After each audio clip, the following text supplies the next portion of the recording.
Have you ever considered that the toughest season of your life might not be designed to break you, but rather to quietly rebuild something within you that comfort alone never could? What if the real transformation didn't begin when the pain first hit, but when a part of you finally stopped pretending to be in control? There are moments in life that don't announce themselves softly. They don't ask for your permission or check if you're ready. They just show up. In an instant, the life you thought you knew no longer fits. The plans you trusted unravel, and the strength you counted on starts to tremble in ways you never imagined. In that raw moment, something deeper than circumstances is exposed. Something long hidden beneath routine, beneath confidence, beneath the comforting illusion of stability when life seemed predictable. Most people go through life believing know exactly who they are, until life strips away what they depend on. When support vanishes, answers stop coming, and the silence drags on longer than anyone is comfortable with. That's when a quiet question starts to form, barely audible at first, like a whisper you tried desperately to ignore. Was my strength ever real, or just untested?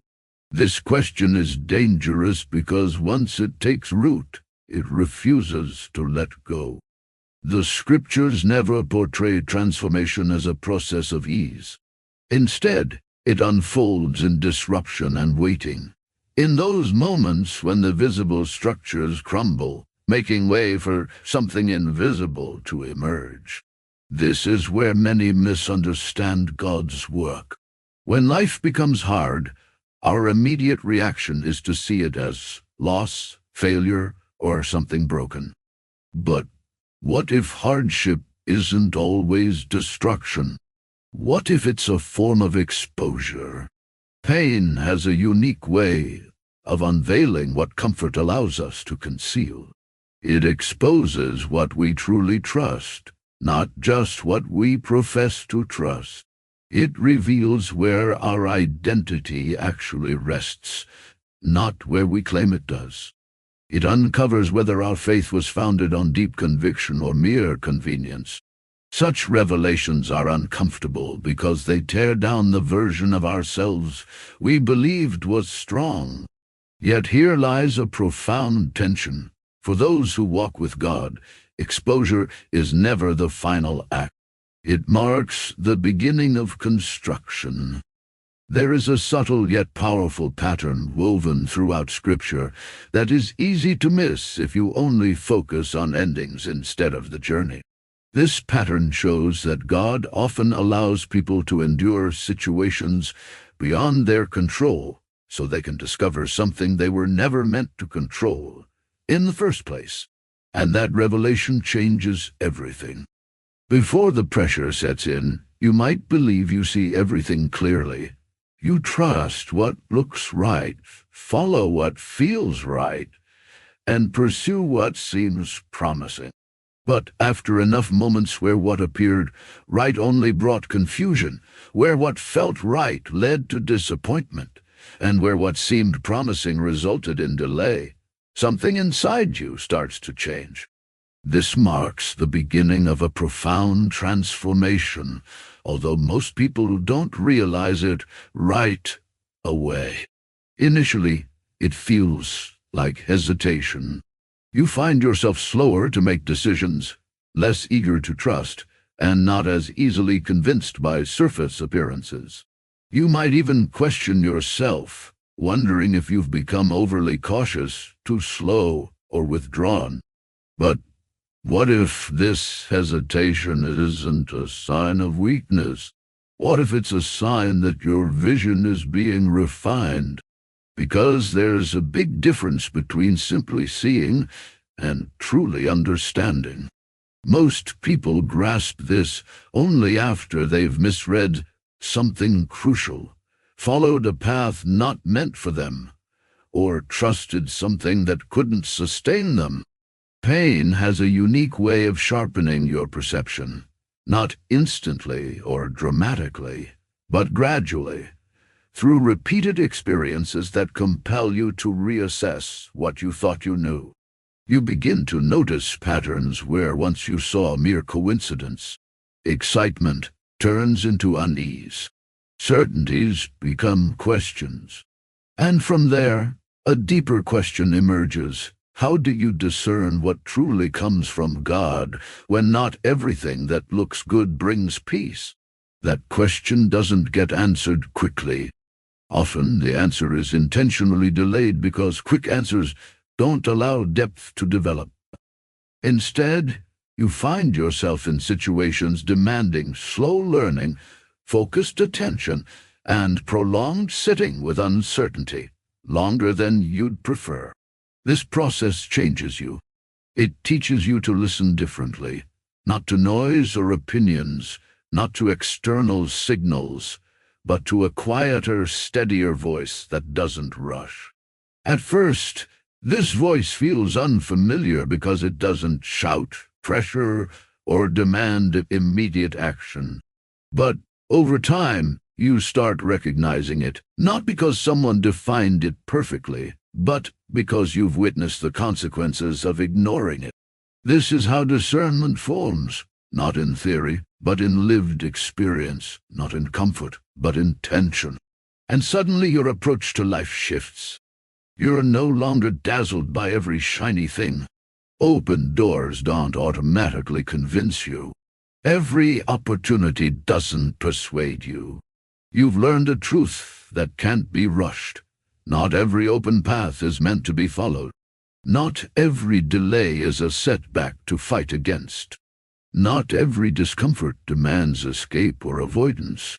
Coming to understand this creates a subtle but profound distance between your former self and the person you are evolving into. Yet, this is just the opening of a deeper journey. Alongside the growing discernment within you, another force is quietly taking shape, less visible but far more potent. Initially, it emerges as exhaustion, not the kind that rest can mend, but a tiredness that feels like your inner limits are being stretched beyond recognition. You might think this signals a loss of strength, but imagine if instead this is the birth of an entirely new kind of strength.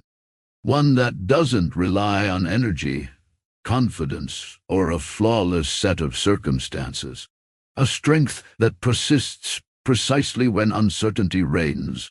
Before this transformative season began, strength might have meant control, having all the answers, making clear plans, and moving forward with assuredness. Now, control slips away, leaving you face to face with a daunting question you've perhaps never confronted before. If I can't control this situation, then what do I truly trust? This question doesn't yield an immediate answer. It lingers, expands, and challenges your deepest assumptions. Over time, something shifts inside you. You stop pressuring yourself for instant clarity, abandon the demand for quick fixes, and let go of old strategies that once brought success. Instead, you start to endure, not with noise or drama, but with steady, quiet persistence. It's here that a new form of strength emerges, one that neither seeks applause nor needs external validation. One that stands firm even as your emotions ebb and flow. This strength no longer depends on fleeting circumstances, but is anchored in something far deeper. Something that remains even when you feel weak. Yet, here's the paradox. Most people never reach this profound level of strength. Not due to a lack of ability, but because they quit the process too soon. They flee discomfort before true depth is forged. They avoid silence before clarity arrives. They resist the waiting required to build endurance. As a result, they stay bound to external conditions. But you, if you remain committed, if you embrace the process without rushing past discomfort, you will emerge transformed. Not simply stronger, but deeper. And this newfound depth won't just change how you perceive the world. It will alter how you respond to it. But this is where the story takes an unexpected twist. Because what forms next is something you likely wouldn't have chosen for yourself. And yet, this might be one of the most profound transformations of all. The story deepens here because what seems like mere survival on the outside often masks an inner change that few truly comprehend. The second mark in those who have journeyed with God through tough seasons isn't loud or obvious at first glance. It's quieter, weightier, a strength that doesn't need to shout to prove its reality, a strength that doesn't panic when pressure rises or falter when plans fall apart. This strength has seen collapse, and yet by grace still stood firm. Before this kind of season, many define strength incompletely. They think strength means unwavering confidence, unquestioned certainty, endless energy. They believe strength means always having the answers, always looking composed, always being in control. But pain shatters that illusion like nothing else can. Because there comes a moment when control slips away, certainty shakes, energy fades, and you're left standing where performance, thought, and quick fixes won't save you. It's in that moment that a different strength begins to grow, one built not on appearances but on surrender, not dependent on circumstances, but steadfast regardless of them. This strength is forged in unseen places, long nights when prayers feel unheard, quiet mornings when obedience feels heavy, silent choices to persevere when quitting feels justified. In these hidden places, a slow and irreversible process unfolds. Your soul anchors deeper than your feelings, your trust stretches beyond understanding, and your identity detaches from outcomes. The result isn't that you become louder or more impressive, but that you become harder to shake. People might not notice immediately because this strength doesn't demand attention. It carries presence. It alters how you respond, wait, endure. Real strength is not the absence of weakness, but faithfulness amid it. It's rising when tired, choosing integrity when bitterness tempts, trusting God when clarity hasn't returned. That's why those who've been through fire often move differently, less reactive, less desperate to prove themselves, less shaken by delays.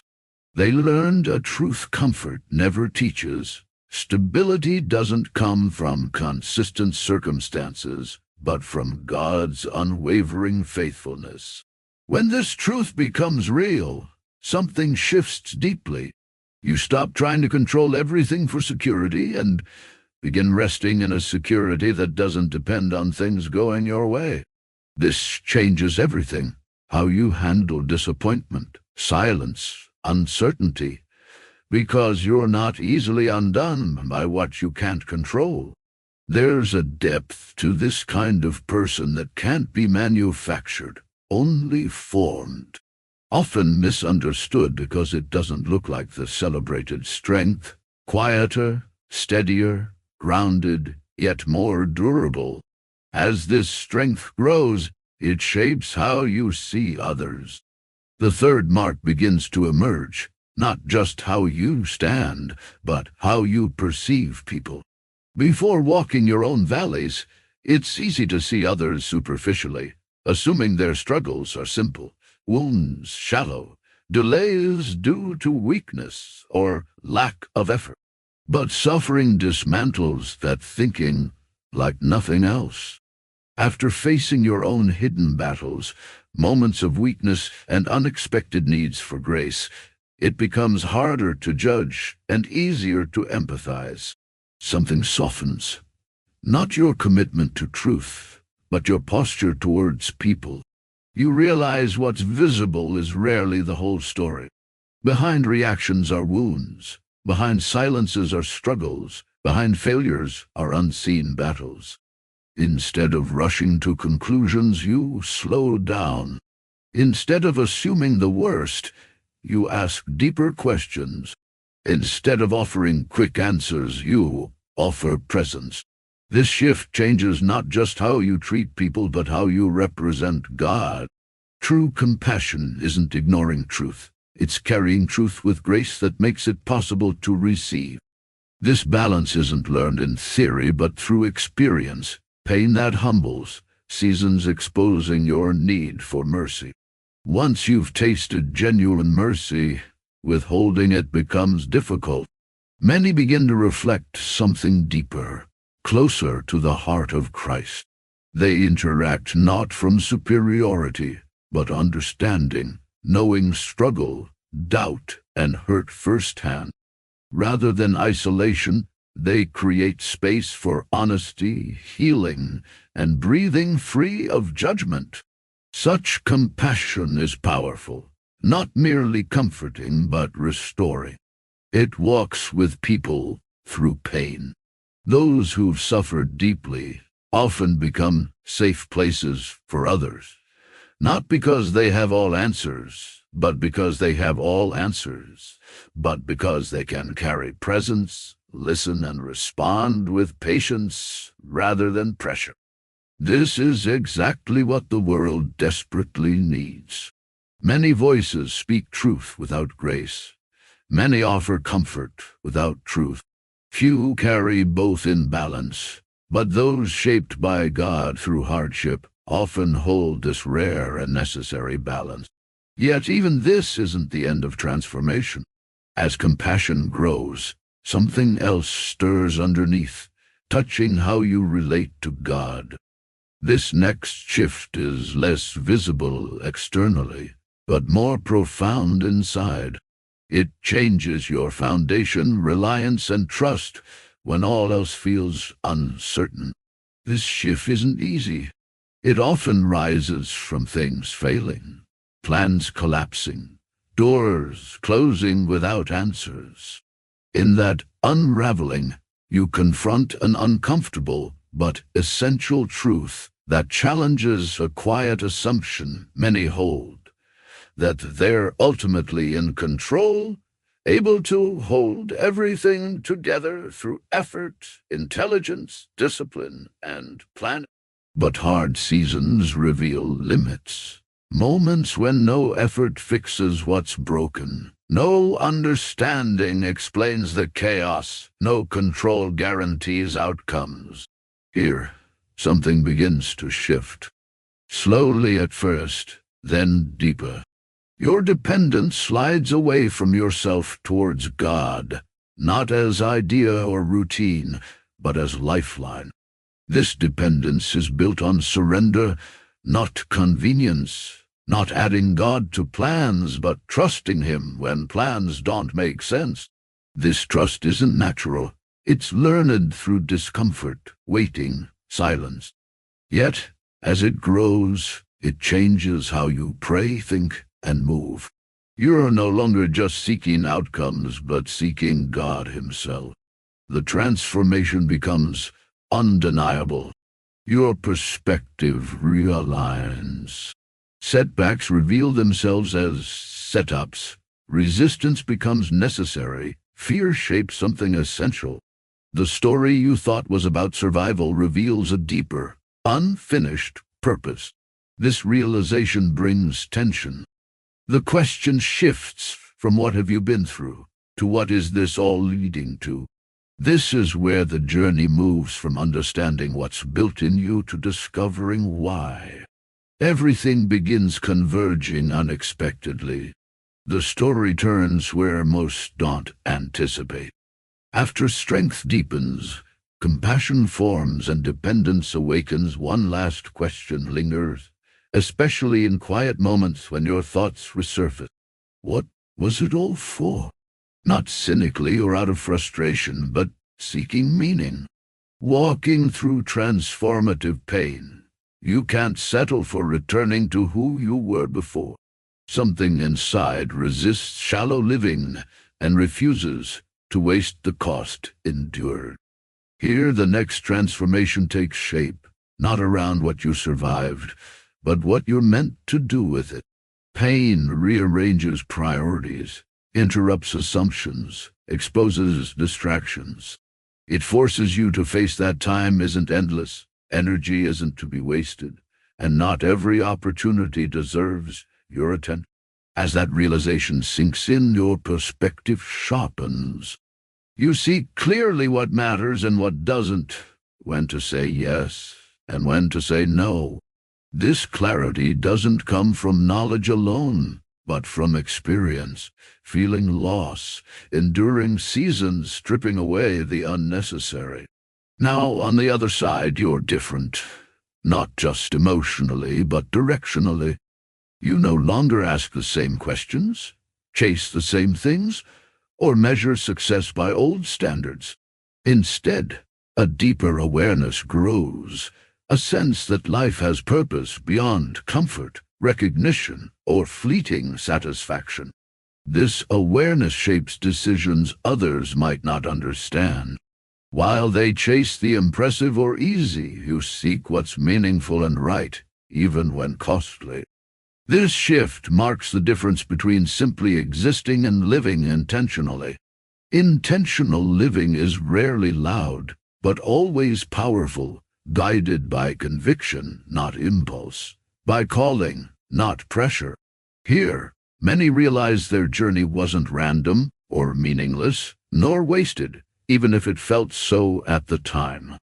They see something shaped within that couldn't have formed otherwise. A connection between their pain and a greater purpose, allowing their story to extend beyond themselves. This is where everything aligns, both humbling and empowering. On one hand, you recognize how little control you truly had. On the other, you see God's intentional hand, nothing overlooked, nothing without potential meaning.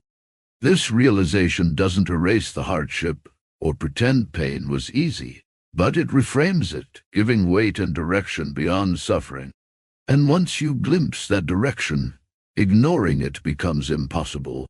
Now the question is, what will you do with what's been entrusted to you? Will you retreat to comfort or step forward into calling? Bury your lessons or steward them. This is where tension intensifies. Purpose invites response. It doesn't force it. But stepping in carries cost. Many hesitate, not because they doubt purpose, but because they understand what following it might require. Letting go of familiar, entering uncertainty, trusting God to stretch you again. Despite hesitation, something inside pulls forward, refuses to settle, reminds you that preservation had reason, and your story holds weight beyond survival. Responding to that pull, a remarkable transformation occurs. Pain shifts from just something endured to something working through you. A lens to see others, a voice of authentic truth, a bridge connecting you to those on similar paths. This is where impact multiplies. Your story stops being isolated. It becomes shared, a strength for others, not from having all answers, but from proving endurance is possible. Faith survives uncertainty, and God remains present in darkness. This impact isn't always grand. Often, it's in quiet talks, moments of encouragement, faithful acts that seem small but hold eternal significance. Over time, these moments ripple farther than you can see.